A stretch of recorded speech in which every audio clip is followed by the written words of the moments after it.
तो KKR fans, अगर आप ये सोच रहे थे कि इस बार का आईपीएल सीजन बड़ा शांत रहने वाला है, तो एक बहुत बुरी खबर है। एक बड़ा संकट मंडरा रहा है और ये सीधा केकेआर के दिल पर वार कर रहा है। उनका तेज गेंदबाजी का डिपार्टमेंट एक के बाद एक उनके सारे प्लान्स ढहते चले जा रहे हैं। चलिए जरा समझते हैं कि आखिर हो क्या रहा है। हाँ बिल्कुल, दिल थाम के बैठ जाइए क्योंकि जो खबरें आ रही हैं ना, वो सच में नींद उड़ाने वाली हैं। ऑक्शन के बाद जो केकेआर का पेस अटैक आईपीएल का सबसे खतरनाक लग रहा था, वो अचानक ताश के पत्तों की तरह बिखर गया है। और ये कोई छोटी मोटी बात नहीं है, ये है एक बहुत बड़ा झटका। तो इस पूरी प्रॉब्लम की जड़ क्या है? सच कहूं तो ऐसा लग रहा है मानो इस साल केकेआर पर किसी की नजर लग गई है। उनका जो मास्टर प्लान था वो एक या दो नहीं बल्कि 3 बड़े झटकों की वजह से पूरी तरह फेल होता दिख रहा है। अब इन झटकों को जरा गौर से देखिए।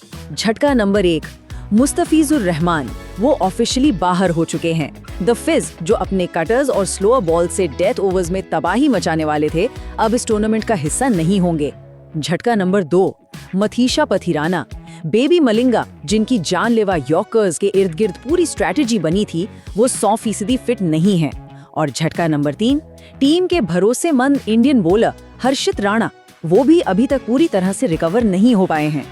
और यही सवाल अब हर फैन के मन में है। सोचकर देखिए, मुस्तफिजुर गए, पथिराना आधे अधूरे फिट है और राणा पर एक बड़ा क्वेश्चन मार्क है। तो भाई, बॉलिंग का जिम्मा उठाएगा कौन? ये सिचुएशन वाकई में बहुत टेंशन वाली है और इसने एक बहुत बड़ा खालीपन छोड़ दिया है। अब सवाल ये उठता है कि ये केकेआर के लिए इतनी बुरी खबर क्यों है? देखिए, आईपीएल का एक गोल्डन रूल है, आप सिर्फ स्पिन के दम पर ट्रॉफी नहीं जीत सकते, आपको एक बैलेंस्ड अटैक चाहिए। और बस यहीं पर केकेआर की सबसे बड़ी चुनौती सामने आ खड़ी हुई है। जरा इस पर नजर डालिए, ये इस सिचुएशन की गंभीरता को बहुत अच्छे से दिखाता है। अगर कोई भी टीम आखिरी 4 ओवरों में 60 से 70 रन दे देती है ना, तो मैच जीतना लगभग नामुमकिन हो जाता है। इससे बल्लेबाजों पर जो प्रेशर आता है वो अलग ही लेवल का होता है। आप हर बार उनसे चमत्कार की उम्मीद नहीं कर सकते। और बस यही केकेआर का सबसे बड़ा सिरदर्द बन चुका है। आप हर मैच में आंद्रे रसेल और रिंकू सिंह पर ये भरोसा नहीं कर सकते कि वो आकर आपको बचा लेंगे। एक मजबूत गेंदबाजी के बिना जो रनों पर कंट्रोल कर सके, ये स्ट्रैटेजी पूरे टूर्नामेंट तक चल ही नहीं सकती। सच कहूँ तो ये तबाही का एक नुस्खा है।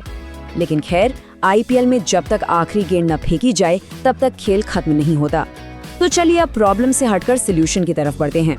केकेआर मैनेजमेंट को अब सिर जोड़कर बैठना होगा कि मुस्तफिजुर की जगह कौन लेगा। और ये जो ऑप्शंस है वो काफी दिलचस्प है। अगर उन्हें एक लेफ्ट आर्म एंगल चाहिए तो जेसन बेहरेंडोर्फ या ताइमुल मिल्स पावर प्ले और डेथ ओवर्स दोनों में काम आ सकते हैं। अगर रॉ पेस की जरूरत है तो दुश्मंथा चमीरा कुछ हद तक पथिराना की कमी पूरी कर सकते हैं। और अगर जोश हेजलवुड उपलब्ध है तो उनकी सटीक लाइन और लेंथ ईडन गार्डन्स की पिच पर कहर बरपा सकती है। और इसी के साथ हम उस मोड़ पर आ गए हैं, एक ऐसा मोड़ जहां सिर्फ एक फैसला केकेआर के पूरे सीजन का भविष्य तय कर सकता है। ये सिर्फ एक खिलाड़ी को बदलने की बात नहीं है, ये पूरी की पूरी स्ट्रैटेजी को फिर से बनाने की बात है। तो ये है वो मुख्य दावेदार जो केकेआर को इस मुश्किल से निकाल सकते हैं। बेहरेंडोर्फ का अनुभव, चमीरा की रफ्तार, हेजलवुड की एक्यूरेसी, या फिर शायद हम एक ऐसा नाम सुनेंगे जिसके बारे में किसी ने सोचा भी नहीं था, एक असली वाइल्ड कार्ड। और दोस्तों, यही आज का $1 मिलियन सवाल है। इस संकट से उबरने के लिए केकेआर को किस गेंदबाज पर दाव खेलना चाहिए? वो कौन सा खिलाड़ी होगा जो उनकी किस्मत बदल सकता है? ये एक ऐसा फैसला है जिस पर हम सबकी नजरें टिकी रहेंगी। क्या लगता है,